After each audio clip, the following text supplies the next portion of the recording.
السلام عليكم ورحمة الله وبركاته. وأنا ذي السلامي تكلا qaar ka mid ah ardada janalka ku xiran ayaa waxay iga soo codsadeen inaan sentences ka aan u sameeyo topic ama topicyo aan u sameeyo ama cutubyo. Okay, marka maanta casharkeena wuxuu ku saabsan yahay English sentences. Topics ama cinwaankiisa waa family siblings. Family waxaa laga wadaa waa qoys. Cinwaanka guud waa family. Qoys markuu yahay marka qoyska asaga waxaa hoos imaanaya marka siblings. walaalo siblings walaalo.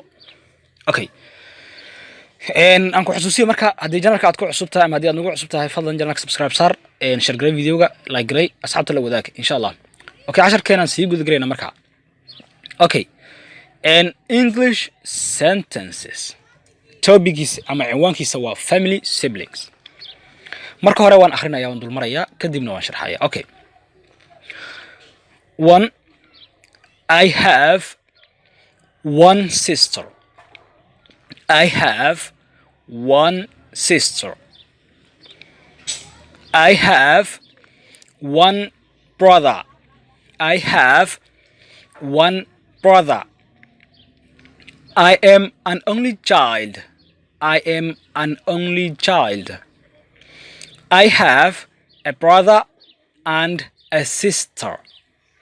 I have a brother and a sister. I have two sisters. I have two sisters. Okay. I have two brothers. I have two brothers. Okay. I have two brothers and a sister. I have two sisters and a brother. I have three sisters. I have three brothers. Marka casharkan waxaan ugu talagalay ardada bilowga ah. Okay. English sentences. Jumlado Ingiriis ah. Topic cinwaanka waa wuxuu ku saabsan yahay family qoyska family qoyska. Family qoyska marka waxaa hoos imaanaya siblings. Siblings waxaa la yiraahdaa walaalo siblings. Okay. Number 1, I have one sister. Aniga waxaa ila dhashay hal gabar. I have one sister. Aniga waxaa ila dhashay hal gabar. Sister marka waa walaal. Sister maxaa waaye waa walaal. Waa walaasha kula dhalatay. Waa walaasha kula dhalatay. Waxaa la yiraahdaa sister. Okay. I have one sister. Aniga waxaa ila dhalatay hal gabar. Okay. 2, I have one brother. Aniga waxaa ila dhashay hal walaal. oo wiil ah, yeah? Brother waa walaal oo wiil ah. Okay. I have one brother. Aniga waxaa ila dhashay hal walaal oo wiil ah. Okay. I am an only child. I am an only child. Cideena aniga kaliya ayaa cunugka ah. Yani cideena aniga kaliya ayay dhaleen ayaa laga wadaa. cideena ama familkeena ama qoyskeena aniga kaliya ayay dhaleen. Yani cid kale ma dhalin waay. Kaligayga aabahay iyo hooyaday aniga kaliya ayay dhaleen. I am an only child. Cunuga kaliya ayaan ahay. Guriga aniga kaliya ayaa cunugka. Yani cunugka ma ahan, yani kaliya ayay dhaleen waalidiinteeda. Hooyaday iyo aabahay aniga kaliya ayay dhaleen. Saas laga wadaa. I am an only child. I am an only child. Wiilka kaliya ayaan ahay cidda. Okay, waad fahanteen awalna ujeedka.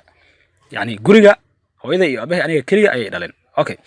4, I have a brother and a sister.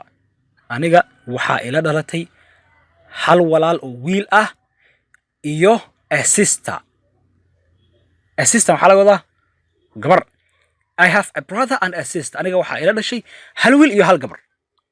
I have a brother and a sister. Aniga waxaa ila dhashay hal wiil, yani hal walaal iyo hal gabar. Yani hal wiil iyo hal gabar ayaa ila dhalatay. I have a brother and a sister. Aniga waxaa ila dhashay hal wiil iyo hal gabar. Waxay la tahay inaad fahamtay. Okay. 5.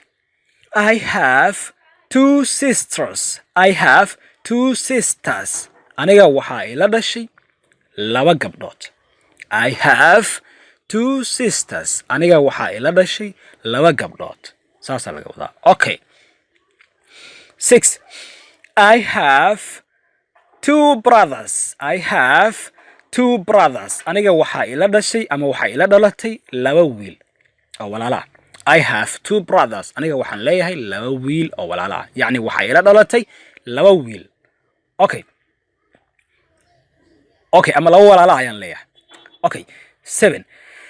I have two brothers and a sister. Aniga waxaa ila dhashay laba wiilal iyo hal gabar. Marka I have two dan waxay caddaynaysaa waa labo Soomaan. I have two brothers. Aniga waxaa ila dhashay laba wiil and a sister iyo hal gabar. A sister waa hal gabar oo keliya. I have two brothers and a sister. Aniga waxaa ila dhashay laba wiil iyo hal gabar. Okay. 8. I have two sisters and a brother. I have two sisters. Aniga waxaa ila dhalatay laba gabdhood and a brother iyo hal wiil. Tan waxay ahayd laba wiil ayaa ila dhalatay iyo hal gabar. Haddana waxaa waaye laba gabdhood iyo hal wiil. Okay. 9. I have three sisters. I have three sisters. Aniga waxaa ila dhalatay saddex gabdhood. Saddex gabdhood ayaa ila dhalatay. I have three sisters. Aniga waxaa ila dhalatay saddex gabdhood. Okay, waa fahnay. 10. Nambarka ugu dambeeya. I have three brothers. I have three brothers. Waxaa ila dhalatay aniga three brothers. Saddex wiil ayaa ila dhashay. Aniga waxaa ila dhalatay saddex wiil oo walaala ah. I have three brothers. Aniga waxaa ila dhalatay saddex walaal oo wiilal ah yani. Saddex wiilal oo walaal ah. Saddex walaal ayaa dhashay. Okay. Oo wiilal ah yani brothers. Wiilal. Kuwa wiilasha waa brothers waa walaalaha ay kula dhashay waa. Qaasatan kuwa wiilasha ayaa la yiraahdaa brothers. Sistersna waxaa waaye gabdhaha kula dhashay waa. Sisters. Okay. Marka hal mar aan soo dulmaro yani reading. Okay? Reading kaad ku baranaysaa. Reading waa muhiim. Okay. Topic English sentences. Topic family siblings. I have one sister. I have one sister. I have one brother. I am an only child. I am an only child. I have a brother and a sister.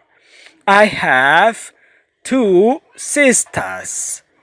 I have two brothers. I have two brothers and a sister.